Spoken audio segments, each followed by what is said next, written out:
د انسانانو او د جناتو او د هغه مخلوقاتو چې کوم مخلوقات عقل ساتي او عقل لري، خو د نصوصو تقاضا دا ده چې د انسانانو او د پیریانو لپاره الله تعالی د وحي په صورت کې د هدایت لپاره کلام په یو خاص مخصوص کسانو باندې چې هغې ته طبقه او هغې ته انبیا او هغې ته رسولان وي، په طبقه د انبیاو باندې رانازل کړي. هر انسان ته وحي نشي راتلی چې مونږ ویو چې هر انسان ته وحي راځي. نه، هر انسان ته وحي نه راځي. زمونږ د اهل سنت والجماعت عقیده دا ده چې د تشریعي وحي ابتدا الله تعالی په آدم علیه السلام باندې کړې ده او د دې انتها الله تعالی په محمد رسول الله صلی الله علیه وسلم کړې ده. خو دا نه ده چې د آدم علیه السلام نه مخکې په دې کائنات کې یا په دې دنیا کې یا په دې ځمکه او اسمانونو کې مخلوقاتونو نه دا یو څو مسلې ده ته کوم دا ځان سره یاد ساتئ. د دې انسانانو نه مخکې الله تعالی په دې دنیا باندې د جناتو قبایلو، د جناتو او د پیریانو دورونه او زمانې تېرې کړي او زموږ عام کتابونه هم دا لګیا وي چې الله تعالی تکلیف یعنې وحي دا د دوو صنفونو او ثقلینو په باره کې رانازله کړې ده چې یو ته انسانان وي او یو جنات دي. خو آیا د دې انسانانو او د جناتو نه مخکې داسې مخلوق تېر شوی دی چې هغې کې الله تعالی څه صلاحیتونه یا عقل ایښودلي وي یا سوچ او فکر ایښودلي وي؟ یو ډېر لوی محدث دی او مورخ دی. د مولیان صاحبان چې کله د تاریخ کتاب الی نو تاسو به همیشه هغه تاریخ الی چې کوم تاریخ او مورخ او تاریخدان په حدیثو باندې پوهېږي. ډېر داسې مورخین وي چې د تاریخ کسان دي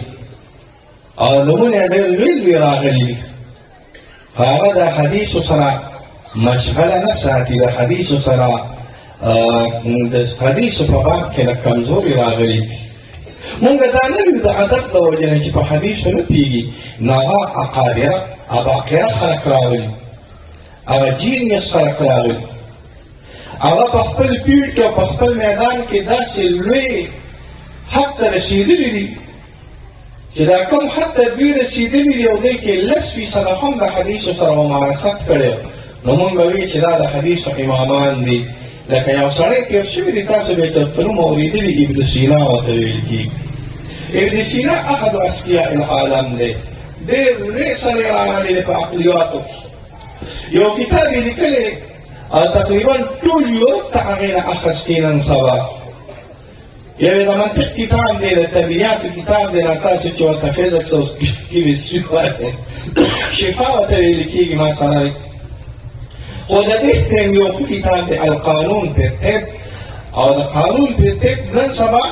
په هره ژبه د یورپي اقوامو په طبیعاتو کې یعنې په ډاکټرۍ کې د هغې ترجمې شوي دي. خو دا دی چې په باب د فقه کې او په باب د حدیثو کې ډېر کم دورې راغلی.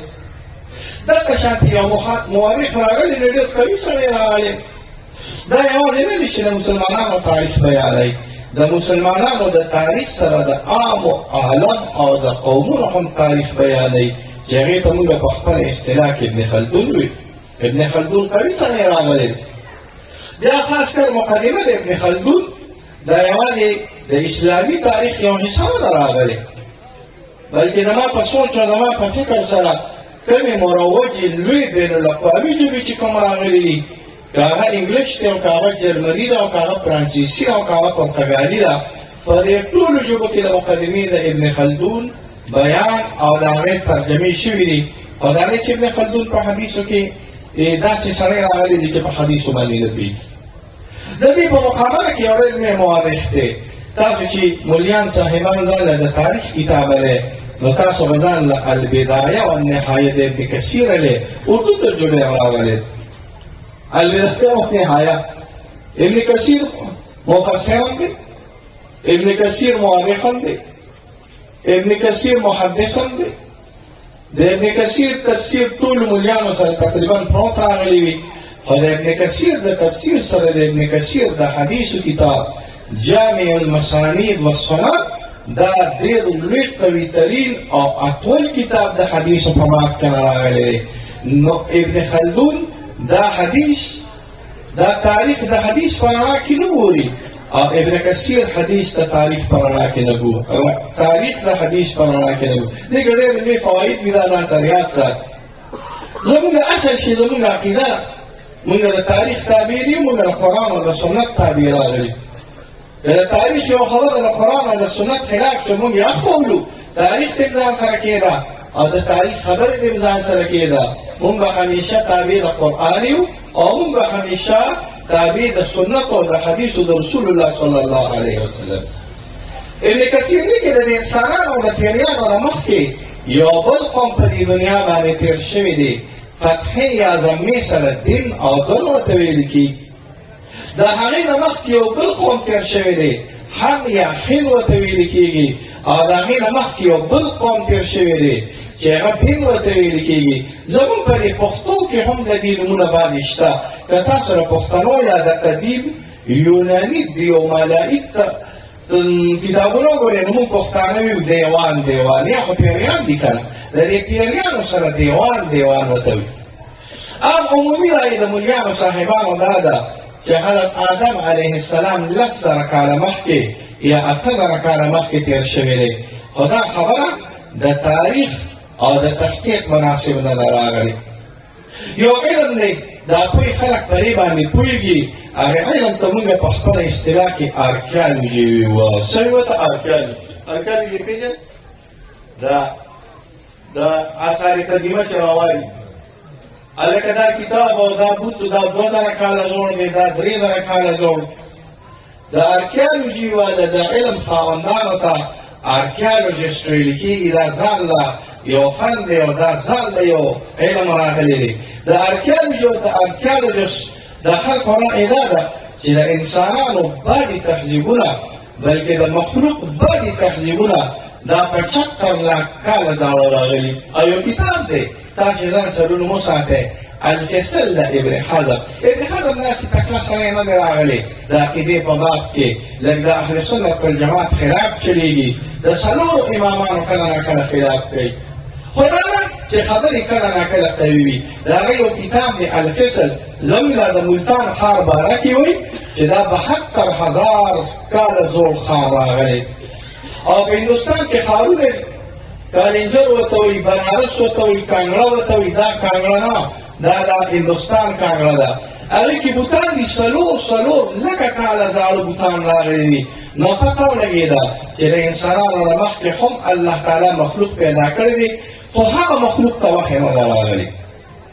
د وحی ابتدا الله تعالی انسانانو ته کړې ده. نو چې د وحی ابتدا الله انسانانو ته وکړه، نو پیریانو څه چل کو؟ آیا پیریانو کې پیغمبران شته او که نشته؟ نو د بعضې عالمانو رایې دا د پیریانو کې پیغمبران شته، خو دا د جمهورو رایې نه ده راغلې.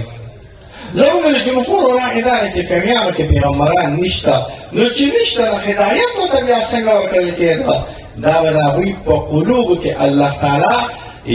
یو سوچ او یو فکر پیدا کړه، او د هر یو پیر په دې قلب کې به الله تعالی د خیر او د شر القا وکړه. او د وحی ابتدا په آدم علیه السلام باندې شوې. په انسانانو کې چې کومو کسانو ته وحی راغلی ده، هغوی ته موږ په خپله اصطلاح کې پیغمبران یا انبیا یا رسولان ویو. یو خبره تاسو ځان سره یاد ساتئ، دا پیغمبران او رسولان دا به د انسانانو له ډلې نه راغلي. چېرته په یو پیغمبر کې پیغمبرانو کې پیغمبر دا فرشته نه ده تېره شوې، او په پیغمبرانو کې چېرته یو پیغمبر هم په محقق قول سره زنانه نه ده تېره شوې. پیغمبران همیشه رجال، سړي، انسانان تېر شوي. فرشتې الله تعالی انسانانو ته پیغمبران یې نه دي رالیږلې. ولې؟ اسانه خبره ده. ستاسو لوګه لګي که نه لګي پاڼیان او یې کېږي که نه کېږي وایې که نه مې کېږي که نه اوس که چېرته الله تعالی فرشته پیغمبر رالېږلې وه نو تاسو به څه اعتراض کوه وایې تنګیواله تاسو به اعتراض کړې ډېر تکړه وی که نه تاسو به وایي ها دا خو خوراک نه کوي فرشته راغلې ده نه ورته لوبه وکړي او نه ورته تنګ نه وږي کېږي او نه تږي کېږي دا چې روجې نیسي نو فرشته دې روجې ونیسي نو زر کاله نیولی شي که نه شي وایي نیولی شي که نه یو شي ته چې لوبه نه لګي نو روجې دې نیسي که نه یو شي ته چې تنده نه لګي نو روجې دې نیسي که نه نو یو مسلمان به هم روژه نه نیوله او که نیولی نو اعتراض به یې کو دا فرشتې دي پیغمبران دي خو فرشتې دي لږه ورته نه لګي تنده ورته نه لګي دته لږه ورته نه لګي خو ما ته خو لږه ورته نه لګي که نه نو که دې روجې نیسي نو نیسي دې نو زه خو روژه نشم نیولی نو الله تعالی ستا د جنس نه الله تعالی ستا د صرف نه او الله تعالی پیغمبران دا د انسانانو نه رالیږلي دي په یو نقطه ځان سره یاد ساتئ د پیغمبرانو د طبقة الانبیاء ظاهر د انسانانو په شانتې نه راغلي ظاهري باړې د انسانانو په شانتې راغلي خو باطن کې ډېر لوی وسعت الله تعالی پیدا کړی وي د دې ظاهر د پیغمبرانو په شان راغلي د دې نه څه مقصد دی که چېرته یو انسان راولګي او د خپلې زمانې د پیغمبر په لاس باندې داسې چاړه راکاږي نو د دې نه به وینه راوځي د دې نه به نور نه راوځي لوګه ورته لګي دغه شانتې تنده ورته لګي دغه شانتې احتیاط د نکاح کوي دغه شانتې کله نه کله غوسه ورځي ولې دا ځان ته یاد سات زموږ راباندې ملګري دوستان وایي نه انبیا به غوسه نه کوي انبیا به خیرې نه کوي د الله پیغمبر صلی الله علیه وسلم په یو قبیله باندې څلوېښت ورځې یا درې میاشتې مسلسل خیرې کړي دي او علامه بدرالدین عیني د دې لپاره یو ناشنا علت بیان کړی وي دا ولې انبیا کله نه کله ولې غوسه شي انبیا کله نه کله خیرې ولې وکړي انبیا کله نه کله خپل بدل ولې لي وایي دوه وجوهات دي یو دا دی که د انبیو له غوسه راوتله یې خوراک نه کو یې سکاک نه کو نو د دوی دا باطن دونه اوچت دی چې د انسانانو به وایي چې دا جوړ اله دی دا رب دی دا الله دی دا انسان نه دی راغلی نو الله تعالی درته ښیي چې نه دا انسان دی غوسه ولې ورځي ور یاد ساتئ انسان ته غوسه ورځي نو انبیو له هم غوسه ورځي انسان وږي کېږي نو انبیا هم وږي کېږي انسان تږي کېږي نو انبیا هم تږي کېږي یو دا دی چې کله نه کله بدل په خپله باندې والي نو الله ته به یې نه پرېږدي بدل چې په خپله باندې والي نو دا ښه وي کله نه کله به هسې نه چې ټول شوی چې مفتي صاحب ویلي دي چې بدل به په خپله والي دا بدل چې پرېږدي الله ته دا ښه دی خو کله نه کله به د الله پیغمبر صلی الله علیه وسلم بددعا وکړه خیرې به وکړي چا امامان وایي شارحین الحدیث وایي دا خیرې ولې کولې وي دی د دې لپاره کولې چې الله ته یې نه پرېښودو که الله ته یې پرېښودلې نو بیا به معامله ډېره ګرانه راغلې وه مثال یې دا ورکړي قادري د دیوبند کې حضرت تانوي رحمه الله ډېر لوی عالم تېر شوی هغې ملفوظاتو کې مثال ورکوي و یو عالم و یو بزرګ و هغه خپلو شاګردانو سره روان راغلی داسې یو زنانه وه بوډۍ غوندې او دوی تږي شوي هغه زنانو ته وایي چې اوبه راله راکړي طالبان یا شیخان ورغلي اوبه راله راکړي هغه زنانه کله نه کله سادهګانې وي یو زنانه د الله د پیغمبر صلی الله علیه وسلم مجلس کې روانه وه د حضور صلی الله علیه وسلم داسې خصوصي پروتوکول نه و راغلی دا نه چې کسان د کې مخکې وروستو نه په دې کې متعدد حدیث راغلي دي ابن خزیمه نه جمع کړې ده بعضو حدیثو کې راځي د الله پیغمبر صلی الله علیه وسلم به خصوصي پروتوکول نه خوښه بعضو کې راځي کله نه کله به کو حضرت بلال چې به توره نیولې وه د رسول الله سلام نه به مخکې روانه یو توره غوندې زنانه په لاس لاره کې را روانه وه هغه تورې زنانې ته د الله حضرت بلال ته وایي اخوا شه هغه ورته یو خوا کې زه ولې لاره پرېږدم تاسو لاره پرېږدئ رسول الله سلام وایي اترکو فانها جبانه پرېږده دا ډېره سرتېزه راغلې ده زه سرتېزۍ سره معنا کوم نه کله ناکله دا زنانه سرتېزه وي نو چې دا طالبان ورغلل او ورته وایي اوبه راکوي چا نه وګورئ وایي هغه مولي صاحب دی هغه شیخ صاحب دی هغه پیر صاحب دی غیرو وایي زه مولیانو او زه شیخانو دا روانه چې نه تاسو نه ده دا ستاسو خبرې بیا دا تاسو که نه وایې که خبرې نه کوې په کچه درخواست باندې هغه پوه درخواست ولیکې او د دې سپي صاحب نه دستک کوي چې دوی بیا خبرې شروع کړي تاسو څه وایئ لکه وایي چروانه د مولا نه ده دا څه وایئ که نه چروانه د وي د چا نه ده د مولا نه ده موږ ویل نه بچیا چروانه ده نو د خانه ده ولې دا ځان سره یاد ساتئ مولا خو دله کار سموي الحمدلله مولا دله هلکه وقاص تعلیم دا روانه ده خو دا ودانه ده وایئ که نه دا روانه ده خو دا ودانه ده دا ودانه ده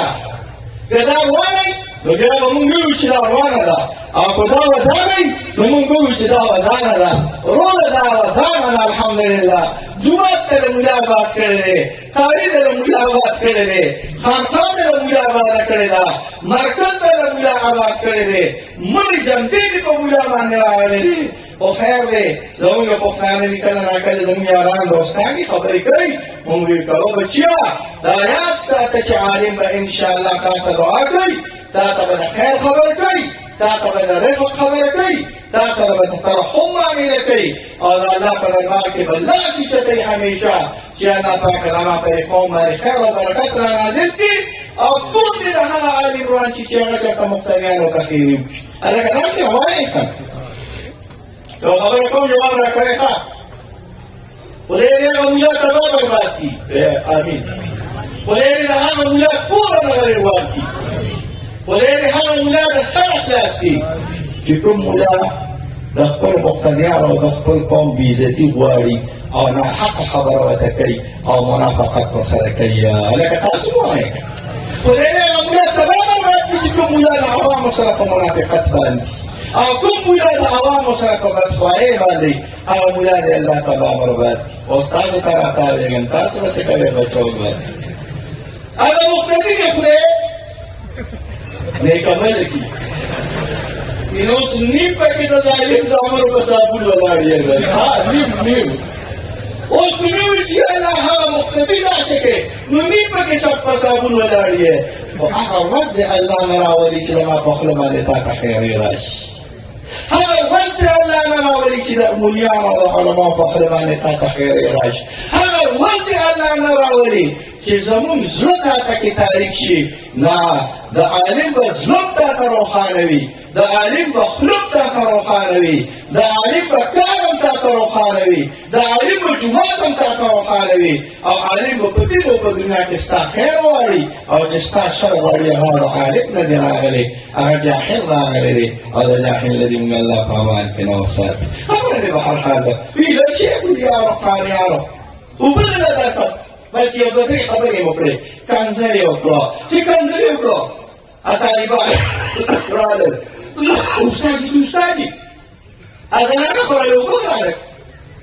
او دا نو وو سره کنځلې کوي دا دې کوي کنځلې وکړه په داسې وکتل چې څنګه وکتل یو دوه داسې نور طالبان مدیدار خوب پروانوي ویل چې دا زنانې یو دوه درې شاته لګاو کې او کوجلګو نه کړی دا نه ته نقصان راغلی دی نو تاسو وایئ که زما په خوا کې دا پهلوانان ناست دي څوک چې یو زنانه ماته داسې بده خبره وکړي یا کنځل راته وکړي او زه تاسو ته ویم دې عوامو ته چې ورشئ دا لګاو که نه زه به بدې ښکارم که ښه به ښکارم بدې به ښکارم که طالبان وي استادي دا ولې لګاوې دا څنګه شی دی چې دا زنانه وکړي ولې ورشئ به دې زنانه ووښئ کوم نو والا نقصان دی پکې بیا هم طالبان لاړل او شیخان لاړل یو ګټه خلبه وکړه چې راغلل کار نامناسبه راغلی و د نامناسبه کار به کله ناکله د خپل مشر نه تپوس کې کله ناکله به د خپل استاد نه تپوس کې کله ناکله به د خپل کار نه تپوس کې کله ناکله به د خپل مشر نه تپوس کې خو په ادب سره به تپوس کې په مټکورتیا سره به نه کې د صحابو به تپوس کې او د بېادبه تپوس فرق دا دی صحابو چې کله تپوس کړی دی یا نیکانو چې د خپلو مشرانو نه تپوس کړی دی نو ادب پکې راغلی دی مقصد اسلامي او چې کوم سړی د ادب په نیت باندې او د بېاسلامۍ په نیت باندې تپوس کوي هغې کې خیر او برکت نه وي استاد یې دا ولې وواله وایي چې څنګه یې ماته کنځل وکړو الله تعالی فرشتې رانازل حدیث کې راځي دا ځان سره یاد سات حدیث د ابو داود دی دا خبره به سر ته رسوم حدیث د ابو داود دی یو ځل یو سړی راغلی حضرت ابوبکر صاحب باندې قرض راغلی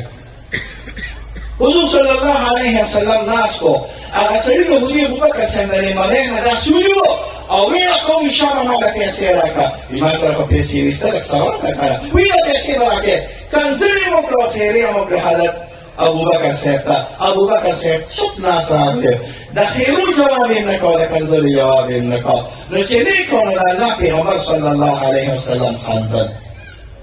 خیرې ابوبکر صاحب ته کېدې رسول الله صلی الله علیه وسلم خندل کنځل ابوبکر صاحب ته کېدل او رسول الله صلی الله علیه وسلم خندل ناګهانه د طبیعت بشري د وجې نه ابوبکر صاحب د یو خیري جواب په خیرو سره ورکړ بس د الله د پیغمبر صلی الله علیه وسلم دا مخ مبارک داسې بدل شو خندا یې بس کړه او چپ کېناست ابوبکر صاحب راغی لږ ساعت پس ای د الله پیغمبره ما ته چې خیرې کېدې نو تا خندل ما ته چې کنځل کېدل نو تا خندل او چې کله ما جواب ورکړ نو تا خندا بس کړه وی ابوبکر صاحب تا ته چې خیرې کېدې نو الله دوه ملایکې رالېږلې وې یو د ښي طرف ته وه یو د ګس طرف ته وه چې تا ته به خیرې وشوې نو د هغوی په جواب کې به د ملایکو د کس ته خیرې وکړې او چې تا ته به بدزباني وشوه نو د دغه بدزبانۍ جواب به د ملایکو ورکړه نو زه خوشحاله وم خندل مې چې زه زما ملګري ته خیرې کېږي خو الله د اسمان نه فرشتې رالېږلي دي خو چې کله تا خپل جواب په خپل باندې ورکړه فرشتو وی چې ابوبکر صاحب خپل جواب په خپله ورکړي نو زموږ څه ضرورت دی لاړ اسمانونو ته وختې وی الله فرشتې رالېږلي دي کله دې زنانه به د خپل بدل والي او په خپل بدل کې راغلي نو په دې توره ته سر وو نو ما وی چې خیر دې یو ټک یې وکړی چې دا بدل کې راوړم د فرشتو تورو ته چې مې پرېښوده نو اوس کې د پښتو خبره قیمتي نو کله ناکله انبیا خپل بدل والي د دې لپاره والي چې الله ته یې پرېږدي او کله ناکله انبیا غوسه وکړي د دې لپاره غوسه وکړي چې انسانانو ته پته لګي چې د انبیا او پیغمبران انسانان دي دا ډېر طویل مبحث دی خو تاسو ځان سره دا خبره یاد ساتئ چې انبیا د ډلې د انسانانو نه راغلي طبقې سره خو ډېر اعلی خلک راغلي زموږ عقیده دا د ځان سره یاد ساتئ امام عبدالوهاب الشعراني وایي وایي د ټولې دنیا د عالمانو علم ته راجمع کړي چې څومره یو دنیا کې عالمان وي او حاضر عالمان وي او د هغه وخت لوی کامل ولي الله وي د ټولې دنیا د عالمانو علم ته راجمع کړي دا د یو کامل ولي الله علم ته نه رسي او د ټولو اولیاء علم ته راجمع کړي دا د یو پیغمبر علم ته نشي رسېدی او د ټولو انبیاء علم ته راجمع کړي دا د محمد رسول الله صلی الله علیه وسلم علم ته نشي رسېدی دونه لوی طاقت قوت او باطن او علم الله تعالی انبیاء له ورکړی دی او په دې باندې الله تعالی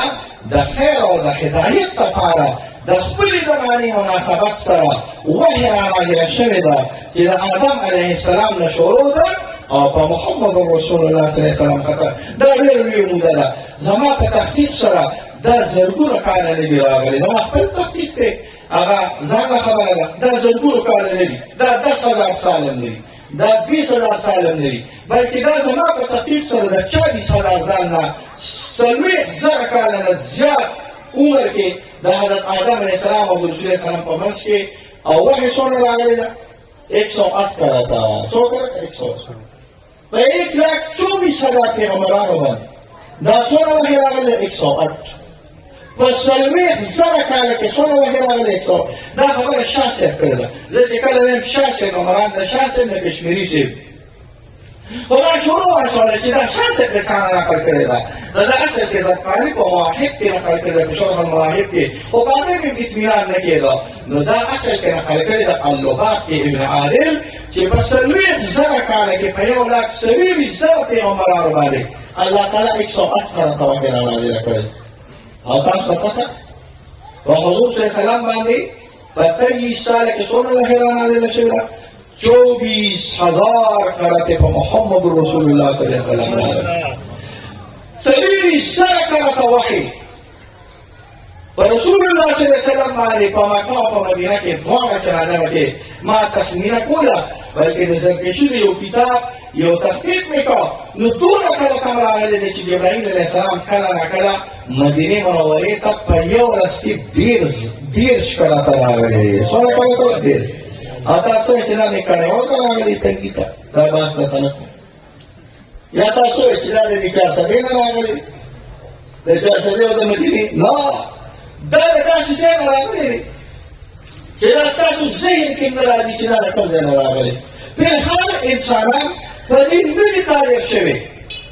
فی الحال انسانان په دې نه دي قادر شوي چې دې د اسمانونو مقدار معلوم کړي چې اسمان څومره لرې راغلی دی که هغه په لکونو کالونه یي که په اربونو کالونه یي ګلایي ایرز راغلي روشنۍ کال انسان په دې نه دی قادر شوي چې د اسمان پته ولګي چې اسمان دا چین چین چې ښکاري کاڼیانو د اسمان نه دی راغلی دا ستا له نظر حق راغلی دی د دغه ځای نه ابن جبرائیل علیه السلام کله ناکله 20 کرته په یو ورځ کې په محمد رسول الله صلی الله علیه وسلم دا ډېر لوی خیر دی دا ډېر لوی برکت دی دا خیر او برکت دی الله تعالی پر امت باندې جاري وساتي او دا وړو مدرسې د انقلاب یو ډېر لوی ذریعې ریاض ساتي د دې مدارسو د وجې الله انقلاب راوسته د دې مدارسو د وجې الله تعالی ګیرې زیاتې کړې پټکي زیات شو ځکه ناکله الله تعالی په پاکستان کې کچالان او لوګان او ګوړه هم دونه زیاته کې لکه څنګه چې قاریان او مولیان زیات شوي دي وریا هلکه زیات شوي دي که نه دي وایه چې کار یې وشته وایي قاري صاحب چې کار یې وشته وایي حافظ صاحب چې کار یې وشته وایي مفتي صاحب یا خو چې کار یې وشته نو عالم دی الله دې نور هم زیاتېږي به چا چې کومه دغه الله تعالی په شرم شوی نو وایي ختم شوي وایي ختم شوي دي که نه دي که نه بیرگی راغلی دی وطن ته زه به مولا ختموم زه به ګیر ختموم زه به مدرسه ختموم وایي ستا پلار یې نشي ختمولی پښتو کې ورته زه کله ناکله په بل څه ویمه ستا پلار یې نشي ختمولی دین او اسلام به الحمدلله موجود وي او ته به کېږي الله تعالی بیرګي د دې وطن نه روک ستاسو د باندې روس راغی داسې 1986 دا حالي وه او زموږ بوډاګان دا کله چې ډېر زیات روان وو په خپل هغه کې د بوډاګان ډېر روان وو اوس بزرګان دي دا یو څه بزرګان دي د بوډاګانو ګزارۍ پخوا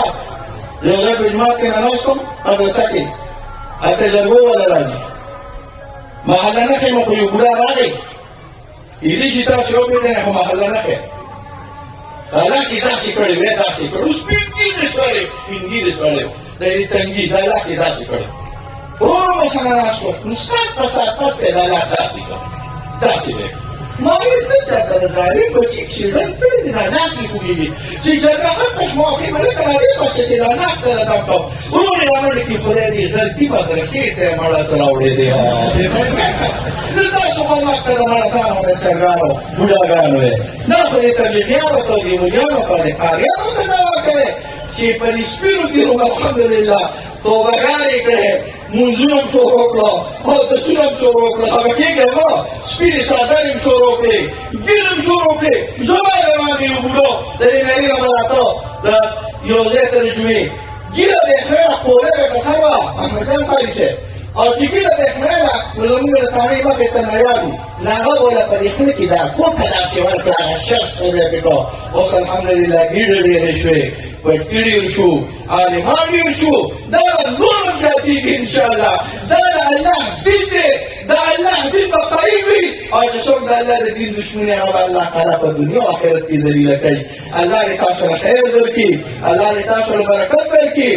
تاسو دا ناسته دا زمونږ زړه دا زمونږ قلوب دا زمونږ ملا لیغۍ دا د دین په نسبت سره ده نه دلته تاسو له څوک کارډونه درکوي نه دلته تاسو له څوک پیسې درکوي بلکې دا د قاري صاحب د پیسې وغوښتې دا دې دله نه کړې غوښتلي دي خو ګوره تاسو بیا هم خوشحاله راغلي یې پیسې د جېبه لاړې خو دعا هم قاري صاحب ته کوئ ځکه چې تاسو له قاري صاحب دا ګلونه او دا ګلستان او دا باغ تیار کړی دی دا د تنګي یو کالج نشي تیارولی دا د تنګي یو سکول نشي تیارولی دا د چاپلۍ یو یونیورسټي نشي تیارولی دا عمده غریبانان مسکینان دا د 10 او د 20 او د 80 روپو د قاریانو خیر او برکت دی دا خیر او برکت دی الله جاري او ساري وساتي ستاسو ډېره مهرباني چې تاسو دې مجلس کې شرکت وکړو الله د دیوارانو په امان کې وساته